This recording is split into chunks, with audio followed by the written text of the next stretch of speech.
উত্তরাধিকার সূত্রে পেয়েছি একগুচ্ছ চাবি। ছোট বড় মোটা বেটে চাবি। মা বললেন, যত্ন করে তুলে রেখে দে। তারপর যখন বয়স বাড়ল, জীবন এবং জীবিকার সন্ধানে পথে নামতে হলো। পকেটে সম্বল শুধু সেই একগুচ্ছ চাবি। ছোট বড় মোটা বেটে নানা রকমের নানা ধরনের চাবি। কিন্তু যেখানেই যাই সামনে দেখি প্রকাণ্ড এক দরজা, আর তাতে ঝুলছে প্রকাণ্ড এক তালা। পকেট থেকে চাবির গুচ্ছ বের করি। এ চাবি সে চাবি, ঘোরাই ফেরাই, লাগে না, খোলে না। শ্রান্ত হয়ে ঘরে ফিরি। মা দেখেন আর হাসেন, বলেন, ওরে, তোর বাবার হাতেও ওই চাবি দিয়ে ওই দরজাগুলো খোলেনি। শুনেছি নাকি তার বাবার হাতে খুলতো।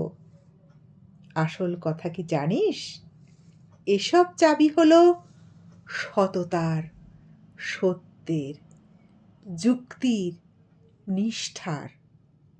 এসব দরজাগুলো খোলে না। তবুও তুই ফেলে দিস না। তুই যখন চলে যাবি তোর সন্তানদের হাতে দিয়ে যাস এই সব চাবির গুচ্ছ। হয়তো তাদের হাতে, হয়তো কেন, নিশ্চয়ই তাদের হাতে একদিন ওই সব সততার, সত্যের, যুক্তির, নিষ্ঠার চাবি দিয়ে জীবনের বন্ধ দরজাগুলো খুলে যাবে, খুলে যাবেই।